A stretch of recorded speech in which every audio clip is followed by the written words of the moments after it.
Today we are going to discuss about the importance of periodontal disease and overall health system diseases. As you know that periodontal disease is very prevalent in the community. Almost 99% of the population are affected by the periodontal disease.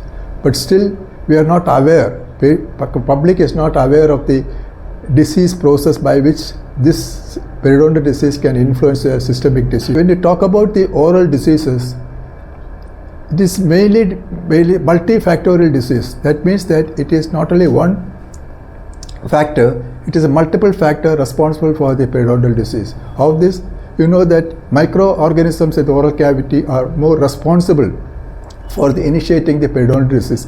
But you know that there are bad and good bacteria present in the oral cavity. So there is a symbiotic balance occurring in our oral cavity. Now, when you talk about the disease process, when the poor oral hygiene is responsible for the aggravating the bad bacteria, which causes the inflammatory process. In clinically, we can see that there is inflammation of gingiva and bleeding from the gums and halitosis, mobility of the tooth, pus discharge. These are all the effect of these diseases. As you know, these organisms are produce lot of cytokines, that is toxins, which is produced in the oral cavity. That is, interleukins are there, tumor necrosing factors are there, and these cytokines will cause not only destruction of local tissues, but it enters into systemic region and reaches in the various parts of the body, and which causes the effect on this disease. Now, recent advances have shown that the periodontal disease, one of the risk factors for the various systemic diseases, periodontal disease can be affect the diabetes mellitus, the pregnancy outcome, and there is dementia and peptic ulcer and respiratory disease. So you know that, so this is one of the risk factor. Nobody will able to identify this is responsible for these organisms, which cytokines, which can cause us the adverse effect on these systemic diseases.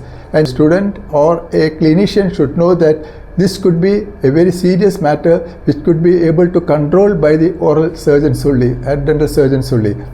Treatment aspect, when it comes there, initial phase is by the hygienic phase, that is how to control the important oral hygiene. This is very simple procedure by which we can able to prevent the initial diseases of the disease, that is by proper method of brushing, mouthwashes, interdental flossing, and this can be initiated to early stages. 100% the periodontal disease or gingivitis can be reversible. But if you neglect this thing, it enter into the underlying periodontal structure, that is alveolar bone, periodontal ligament, and which cementum, which causes the destruction of these tissues, and which in turn causes the lack of support. The support to reduce and started mobility of the tooth. Now there are a lot of procedures by which we can restore the natural tooth. Our aim is to keep the natural tooth instead of extraction of the tooth. Nowadays we can do a lot of surgical and non-surgical periodontal therapy. Non-surgical periodontal therapy mainly professional scaling.